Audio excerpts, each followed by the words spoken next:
Okay, another video for editing.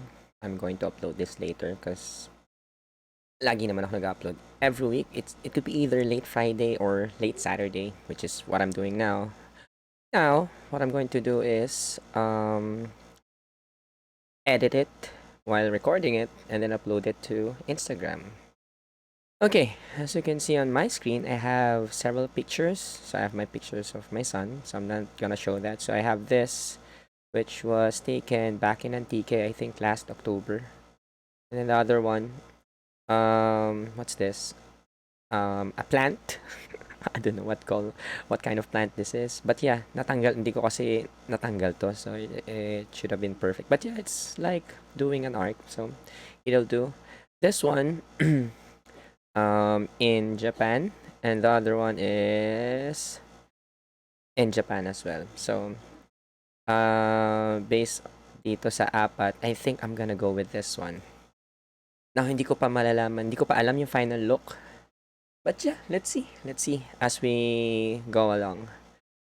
First things first, as you can see here, as much as possible, I make sure na somewhat corrected na yung histogram before I take the shot. So I'm going to adjust either the ISO or the what they call this or the shutter speed. Of course, I can't control the um, aperture because hanggang f4 lang siya. So yeah, that's the brightest. First things first, what I need to do is, of course, profile correction to get the actual configuration of my lens so it's kind of straightened up. Next is um, level it. Dapat pantay yung horizon or the picture itself, I think. Um, this one? Yeah. And then, of course, if you're gonna post in Instagram, it could be either 4x3 pag landscape or 4x5 it's for portrait. So I'm gonna do 4x3 kasi gusto ko siya landscape. Now, the reason why I'm cutting this is or cropping this is that sakto siya sa Instagram story mo. So if it's gonna be for example, kunya hindi siya 4x3, no? Magkakaroon ka ng black bar pag if your picture is too wide, or if your picture for the portraiture part, if your picture is somewhat narrow, magkakaroon ka ng black bar sa gilid. So it's either you stick by 4x3 kung landscape siya or 4x5 kung portrait. So yeah, I guess ipantay natin sa gitna. Ayan, kasi parang leading lines, 'di ba? Nakuha ko lang din to sa ibang YouTube tutorial. Next is, of course, yeah, I forgot. Um, let's go with what they call this. Ayan, what they call this? Rule of thirds. Ayan. Next is yeah, let's do the basic corrections muna. Temperature, tint, exposure, contrast, highlights, shadows, whites, blacks. So again, I'm just holding on the shift sa keyboard and then double clicking it. I'm using a mouse pad. What's this? A tablet pala. Ayan. So everything is corrected na for now. I want to add more medium contrast. Ayan. So it's kind of leading towards that. Now, what I'm thinking is I'm gonna make this entire scene a little bit, I don't know, orange. Not Siri again. Come on. Why? Okay, how to do that? Of course, sayu. Dadayain natin sayu. I'm gonna put the yellow and the orange on the red part of things. So red, and saturation. Let's give it a little bump. Ayan, let's see. Okay. Ayan, medyo autumn look, no? Dayang autumn look. Next is, let's see how it goes pala.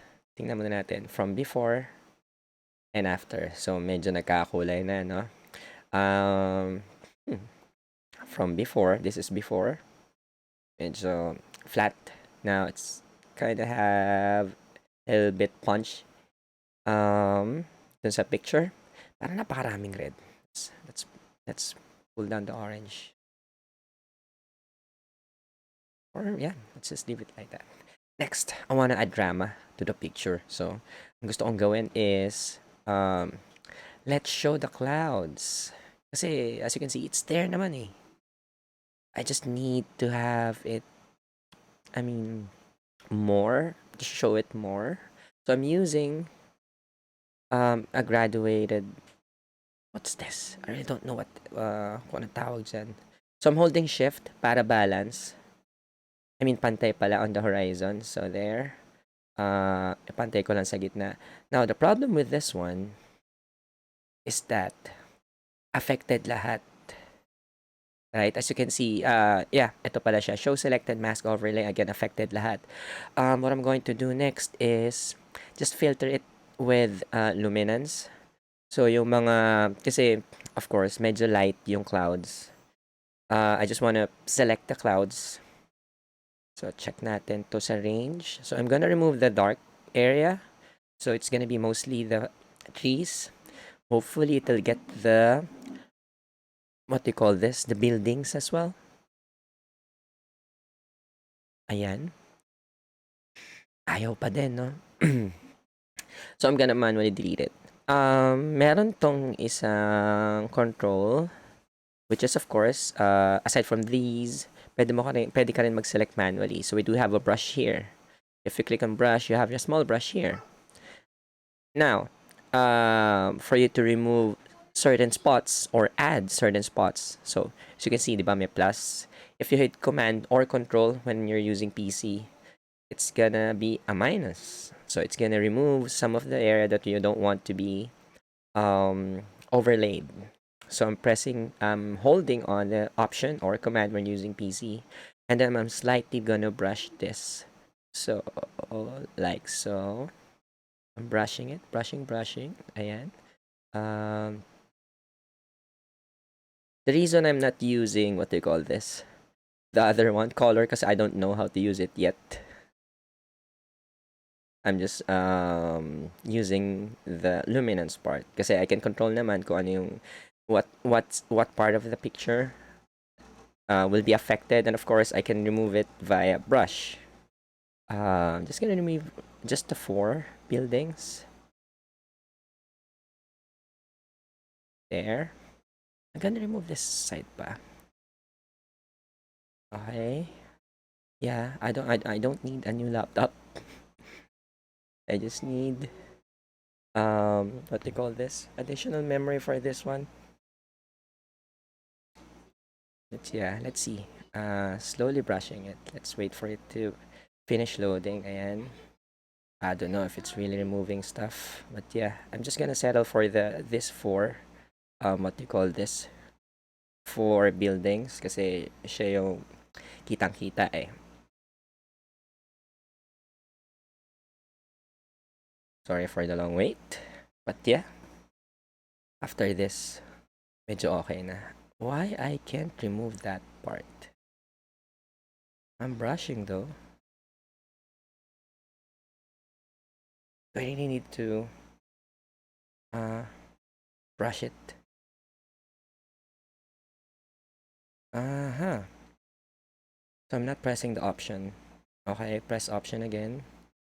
Remove this. May limit ba ang pagbura? So, ayan.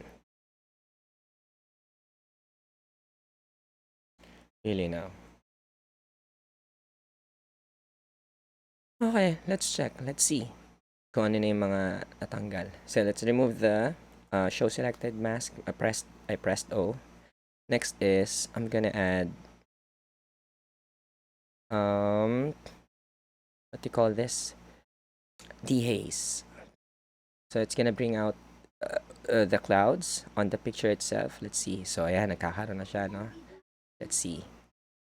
A little bit more for the dehaze. So, ayan. Means that nagkakaroon na ng drama yung picture kasi I'm bringing out the clouds. Next is, of course, I really want to remove this. Doesn't allow me. I don't know why. Okay. Gonna press and hold option again. And then I'm gonna remove this. I mean, yan. Okay, okay. So it got removed. Next is this one.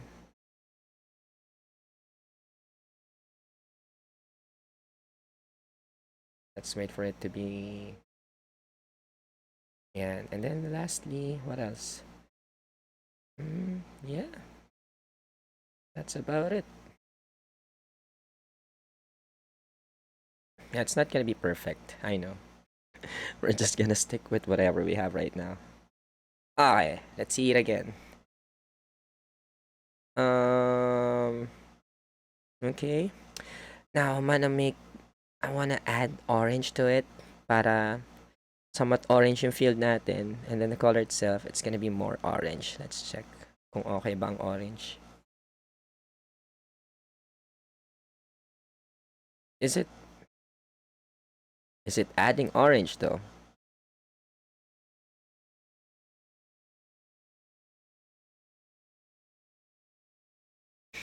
Too much.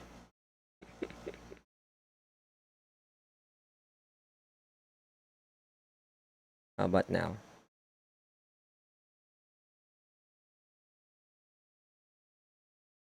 Mm, okay, let's see.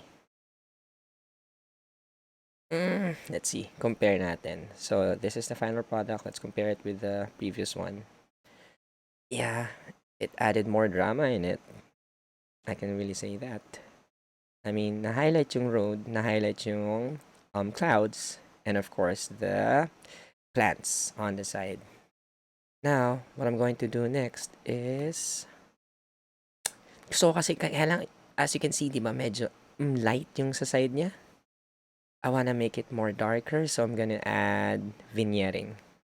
We already removed the vignetting when we clicked on the lens correction because it flattened the image. But now I'm gonna add it to really focus on the middle part of the picture, which is um, uh, the leading lines of the path. Let's see kung okay ba siya. Minus 30. Hmm. Little more, I think.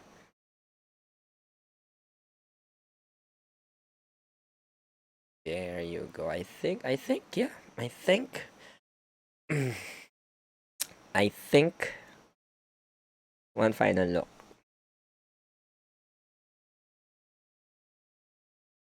Yeah. I mean, I'm happy.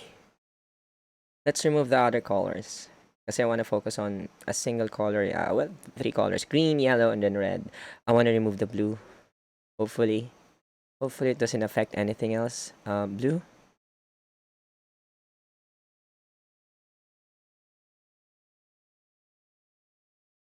Where's the blue? Um, Aqua? Do we have aqua here?